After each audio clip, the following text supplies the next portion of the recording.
ैरेयाणं नमो अध्यायाणं नमो लोय सभ्यसाहुणं।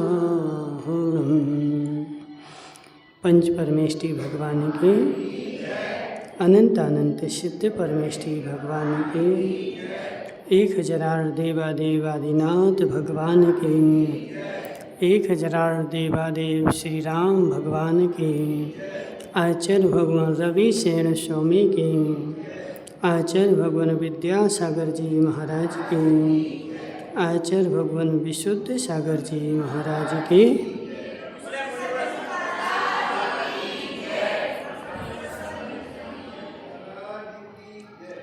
यहाँ पर पद्म पुराण चल रहा है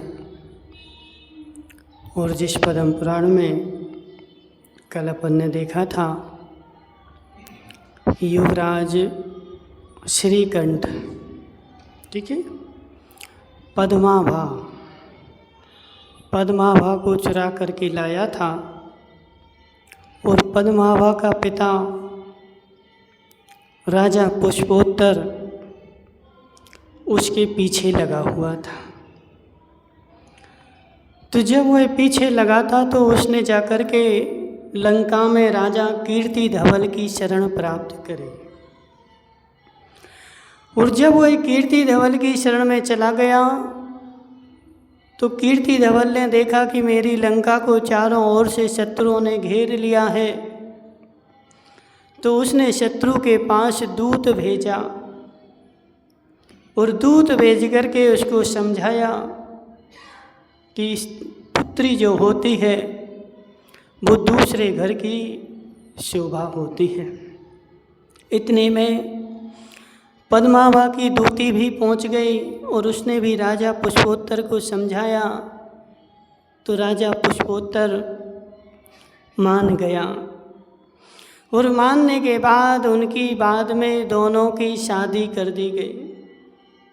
दोनों की शादी हो गई और शादी होने के बाद वो दोनों के दोनों कीर्ति धवल के नगर लंका में लंबे समय तक रहे और वहाँ रहने के बाद एक दिन राजा कीर्ति धवल ने श्रीकंठ से बोला कि हे श्रीकंठ, तुम्हारे विजयात पर्वत पर बहुत सारे शत्रु हैं, इसलिए तुम एक काम करो कि इसी लंका में हमेशा के लिए स्थायी हो जा।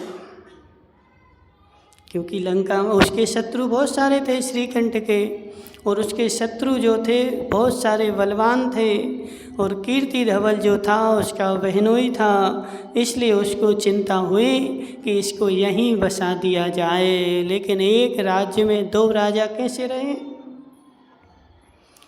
उसने मंत्रियों को बुलाया और मंत्रणा की गई और मंत्रणा करके उसने बोला कि एक काम करते हैं, इस लवण समुद्र में जैसे यह लंका द्वीप है ऐसा एक दूसरा भी द्वीप है। उस द्वीप का नाम है बानर द्वीप। सबकी मंत्रणा होने के बाद एक फैसला लिया गया कि राजा श्रीकंठ को बानर द्वीप का राजा बनाया जाए, वहाँ भेजा जाए। तो राजा श्रीकंठ भी पद्माभा को लेकर के कहाँ चला गया? बानर द्वीप चला गया। कहाँ है बानर द्वीप? लवण समुद्र में ही है। लंका कहाँ है? लवण समुद्र में ही है, ठीक है, दोनों लवण समुद्र में है और पास पास में थे। तो उनको जाकर के वहाँ रख दिया गया और श्रीकंठ वहाँ रहता था। उसने पर्वतों पर जाकर के देखा कि उस पर्वत पर बहुत सारे बानर क्रीड़ा कर रहे थे। इच्छा अनुसार विभिन्न प्रकार के बानर। श्रीकंठ ने अपनी सेना को आज्ञा दी कि इन सारे बानरों को मेरे पास लाया जाए और ऐसे ऐसी आज्ञा दी और सारे सैनिक गए और सारे बानरों को लेकर के उसके पास आ गए। ठीक है, अब इसके आगे अपन देखते हैं।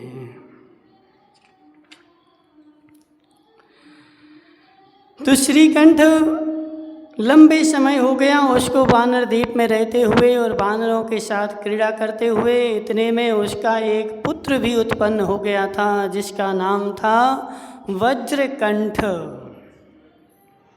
पिता श्रीकंठ, पुत्र वज्रकंठ। और लंबा समय हो गया तो वज्रकंठ का भी पुत्र हो गया वज्रप्रभ। क्या नाम था? वज्रप्रभ। श्रीकंठ का पुत्र वज्रकंठ और वज्रकंठ का पुत्र वज्रप्रभ। ठीक है। तो वज्रकंठ उसी राज्य में रहता था। किसी दिन एक दिन घटना घटी कि किसी मुनिराज से उसने अपने पिता श्रीकंठ का पूर्व भव सुन लिया। और जैसे ही पूर्व भव सुना तो वज्रकंठ को बैराग आ गया और वह छोड़ करके चल दिया और उसने वज्रप्रभ को राज दे दिया। यहाँ से अपन देखते हैं। ये कथा सुनकर वज्रकंठ अपने वज्रप्रभ के लिए राज्य देकर मुनि हो गया और वज्रप्रभ भी अपने पुत्र इंद्रमत के लिए राज्य देकर मुनि हो गया। ये परंपरा चल रही है, आज की समय थोड़ी है। पहले की परंपरा रमेश भाई ऐसी थी कि जैसे आज लोग अपन लोग क्या करते हैं, पिता का संपत्ति लेने के लिए लड़ते हैं।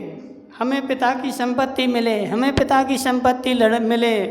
तो ऐसे वही समय था कि पिता की परंपरा चलती थी। उनके पिता उनके पिता उनके पिता उनके पिता सब मुनि हुए थे।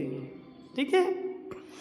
तो ऐसे वज्रप्रभ को राज्य दिया इंद्रमत को। इंद्रमत से मेघवत, मेरु, मेरु से मंदर, मंदर से समीर गति और समीरण गति से रविप्रभ, रविप्रभ से अमरप्रभ नामक पुत्र हुए। अब अमरप्रभ का यहाँ पे थोड़ा सा वर्णन चलेगा। ठीक है।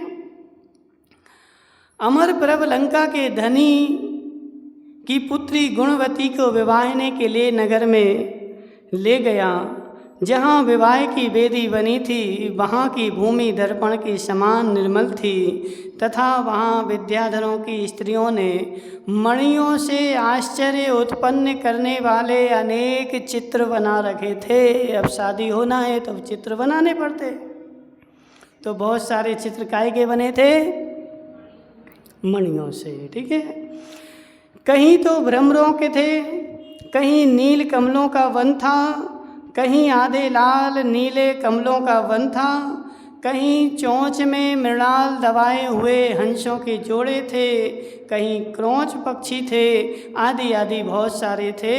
और इधर राजा अमरप्रभ तो परम संतुष्ट हुआ, लेकिन उधर वधू गुणवती विकृत मुख वाले उन बानरों को देखकर भयभीत हो गई।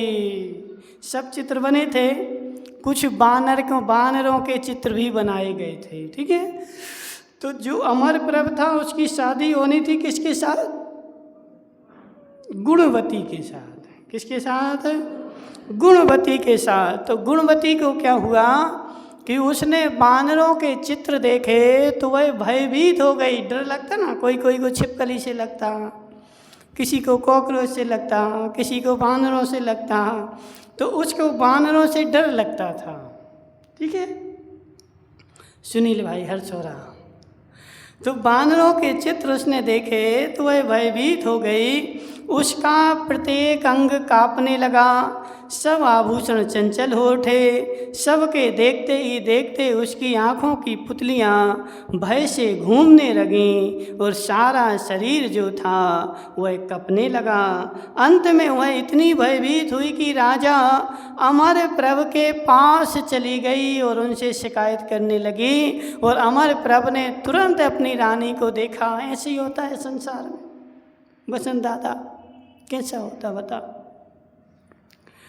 बसंत दादा घर में गए, काकी ने कुछ बोल दिया। बोले देखो वो ऐसी ऐसी बोल रहे थे हमसे, ऐसी ऐसी बोल रहे थे। और काकी की जैसे ही सुनी तो बसंत दादा को क्रोध आ गया। महिलाओं का काम ही ऐसे ही है रमेश भाई।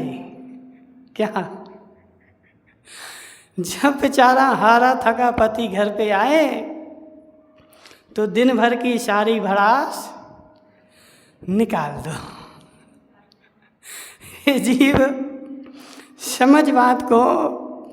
जो स्त्रियों की बातों में आता है उसका जीवन बेकार हो जाता है। रमेश भाई, स्त्रियों की बातें एक कान से सुननी पड़ती हैं, दूसरे कान से निकालनी पड़ती हैं, क्योंकि स्त्रियों को मिर्च मसाला लगाना बहुत अच्छे से आता है। बात इतनी होगी तो ऐसा मिर्च मसाला लगाएंगे, ऐसा मिर्च मसाला लगाएंगे कि वो इतनी बड़ी होकर जाएगी। ठीक है ना? इसलिए संभल के जीना, संसार में जीना है, बहुत संभल के जीना। ठीक है? तो वह रानी जो थी गुणवती अपने राजा अमरप्रभ के साथ चली गई, माने उसके पास गई और पास जाकर के उसने शिकायत करी। और जैसे ही शिकायत करी तो राजा अमरप्रभ जो था क्रोधित हो गया। उसने मंत्रियों को तुरंत बुलाया, हे मंत्रियों, तुरंत उस शत्रु का पता लगाया जाए जिस शत्रु ने यह वानरों के चित्र बनाए हैं। जरूर कोई शत्रु है और मुझसे बदला लेना चाहता है। आज उसके जीवन का आखिरी दिन होगा, तुम ढूंढ भर के लाओ।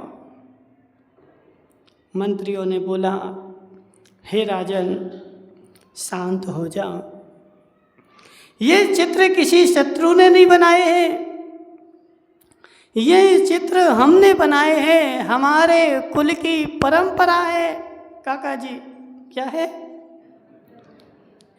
हमारे कुल की परंपरा है। क्या परंपरा है? जब भी हमारे यहाँ कोई महोत्सव होता है, कोई कार्यक्रम होता है, तो वानरों के चित्र बनाए जाते हैं। और हमारे जितने भी पूर्वज हुए हैं, वे सारे के सारे पूर्वज वानरों के साथ खेलते थे। सबको वानर बहुत प्रिय थे। ऐसा मंत्रियों ने उसको समझाया।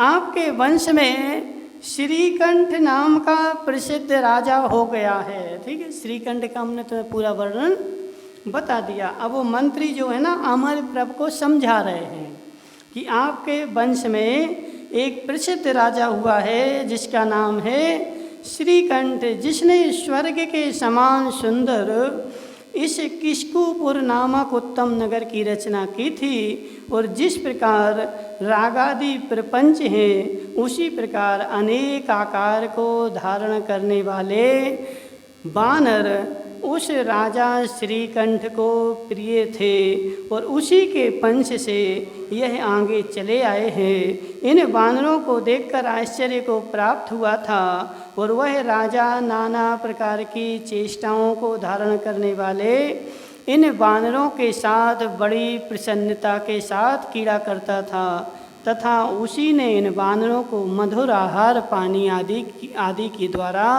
सुखी किया था। ठीक है? तो हमारी परंपरा जो चली वो कहाँ से चली काका जी? कहाँ से चली? राजा श्रीकंठ से। ठीक है? उस राजा श्रीकंठ को वानर बहुत प्रिय थे। उसने उन सबको पाल रखे थे और उनके साथ खेलता था। तो वहाँ से परंपरा चली आई। अब मेरे पिताजी करते हैं तो हम करेंगे। रमेश भाई, हमारे पिताजी करते हैं तो हम करेंगे, फिर हमारा बेटा करेगा, फिर हमारा बेटा करेगा, फिर उनका बेटा करेगा, फिर उनका बेटा करेगा। तो वह परंपरा चली आएगी। तो यह वानरों की परंपरा कहाँ से चल गई? राजा श्रीकंठ से। ठीक है ना? उत्तम तदनंतर महाकांति के धारक राजा श्रीकंठ के वंश में जो उत्तम राजा हुए थे, वे भी उसकी भक्ति के कारण इन वानरों से प्रेम करते थे। अब हमारे पिताजी करते थे तो हम भी करते हैं।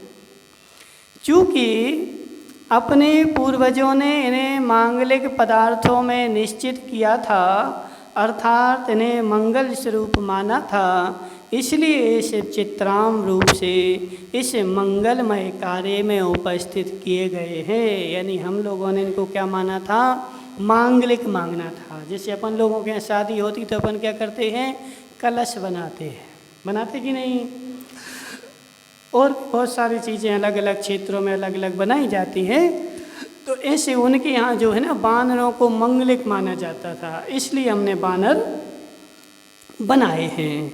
जिस कुल में जिस पदार्थ की पहले से पुरुषों के द्वारा मंगल रूप से उपासना होती आ रही है, यदि उनका तिरस्कार किया जाता है तो नियम से विघ्न बाधाएं होती हैं। यहाँ पे ऐसा लिख रहे कि जिस कुल में जिस परंपरा में पूर्व काल से जो कार्यक्रम चले आ रहे हैं उनको बंद करते हैं तो क्या होता है, विघ्न बाधाएं प्रारंभ होती हैं। यदि वही कार्य भक्ति पूर्वक किया जाता है तो वह शुभ संपदाओं को देता है। इसलिए हे राजन, आप उत्तम हृदय के धारक हैं, विचारशील हैं, अतः आप भी इन वानरों के चित्राम की उपासना कीजिए। ठीक है, आप बुद्धिशाली हैं, विवेकशाली हैं, और हमारे परंपरा है ऐसी काका जी, क्या बिल्ली पकड़ने की, कहाँ गई वो खोडनिया माँ, है कि नहीं है? हमारे कुल में, घर में, परिवार में, वंश में परंपरा है, बिल्ली पकड़ेंगे तो तुम भी पकड़ो। ठीक है, तो ऐसे हमारी परंपरा है कि हमारे यहाँ जो होता आया है बानरों की उपासना चलती आई है। इसलिए हे राजन अमर प्रभु, तुम भी इनकी उपासना करो। मंत्रियों के ऐसा कहने पर राजा अमर प्रभु ने बड़ी सांत्वना से उत्तर दिया। क्रोध के कारण उसके मुख पर जो विकार आ गया था, उत्तर देते समय उसने उस विकार का त्याग कर दिया। उसने कहा कि यदि हमारे पूर्वजों ने इसकी मंगल रूप से उपासना की है तो इन्हें इस तरह पृथ्वी पर क्यों चित्रित किया है, जहाँ की पैर आदि का संगम होता है। गुरुजनों के गौरव से मैं इन्हें नमस्कार कर सिर पर धारण करूँगा। ठीक है, कहाँ करूँगा? अब देखो परंपरा चल रही है काका जी, काहे की परंपरा चल रही है किस चीज़ की, कि पहले राजा श्रीकंठ ने तो क्या किया था, वानरों के साथ खेलता था। क्यों खेलता था? क्योंकि उसको अच्छे लगते थे। लेकिन बाद में मेरे पूर्वज ऐसे करते थे तो अन्य राजा भी खेले। अब अमर प्रभ की परंपरा आ गई कि पहले तो चित्र बनाए जाते थे ज़मीन में, यहाँ वहाँ बना के भूल जाते थे। लेकिन अमर प्रभ ने बोला कि इनको पैरों में क्यों बनाया, हम क्या करेंगे, सिर पे धारण करेंगे। ठीक है ना। रत्न आदि के द्वारा बानरों के चिन्ह बनाकर मुकुट के अग्रभाग में, ध्वजाओं में, महलों के शिखरों पर, तोरणों के अग्रभाग में और छत्रों के ऊपर इन्हें शीघ्र ही धारण करो। आज्ञा दे दी उसने। कहाँ?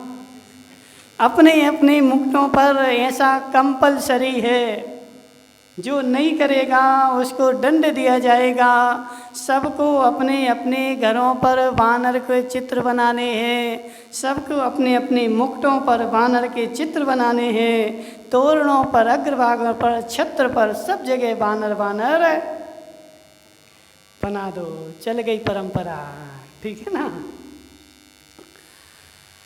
इस प्रकार मंत्रियों को आज्ञा दी, सो उन्होंने तथास्तु कर कर राजा की आज्ञा अनुसार सब कुछ किया।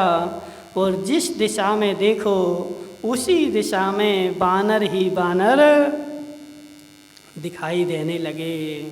अथानंतर रानी के साथ परम सुख का उपभोग करते हुए राजा अमर प्रभु, बातें नहीं करो, राजा अमर प्रभु कि मन में विजयाद पर्वत को जीतने की इच्छा हुई, सो चतुरंग सेना के साथ उसने प्रस्थान किया। उस समय उसकी ध्वजा में बानरों का चिन्ह था और सब बानर वंशी उसकी स्तुति कर रहे थे।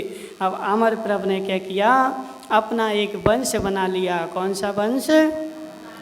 बानर वंश की रचना हो गई, जिसका चिन्ह है ध्वजा में बानर, मुकुट में बानर, सब जगह। और उसने ऐसा करके 6 खंड के राज को जीतने के लिए निकल गया और 6 खंड जीत करके वापस भी आ गया। कौन? राजा अमरप्रभ। अब ये बताओ, जब वो 6 खंड जीत करके आ गया तो अब तो वो चक्रवर्ती होना चाहिए ना? क्यों? है?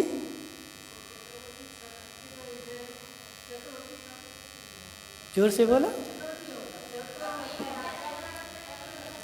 6 खंड तो जीत आया है, लेकिन फिर भी चक्रवर्ती में नाम है क्या उसका? तो फिर क्या हुआ? कहीं कहीं कुछ कुछ जगह रह गई होगी। ठीक है, 6 खंड जीत लिया, एक उपलक्षण है। जैसे कल्याण जी रावत भाटा से आए, अब वो बोलेंगे हम पूरा बड़ौदिया घूमे आए, पूरा बड़ौदिया घूमे आए, लेकिन पूरा घूमा क्या? मुख्य जगह पर के जाकर के आ गए, लेकिन गली गली थोड़ी घूमी। ऐसे चक्रवर्ती होने के लिए गली गली जीतनी पड़ती है। ठीक है, उसने गली गली नहीं जीती, मुख्य जगहों को जीत करके आ गया, तो वह 6 खंड का अधिपति बन गया। तदनंतर अमर केतु के कपे केतु नाम का पुत्र हो गया, और अमरप्रभ भी उसके कौन सा पुत्र हुआ? कपी केतु। याद रखना, अभी पूछेंगे। ठीक है, कपी केतु नाम का पुत्र हुआ। उसने अनेक गुणों को हरने वाली श्री प्रभ नाम की रानी थी, और पुत्र के पराक्रम को देखकर अमरप्रभ उसे राजलक्ष्मी सौंप कर ग्रह रूपी बंधन से बाहर निकला और जाकर के मुनि बन गया। तुम लोगों को वैराग्य नहीं होता?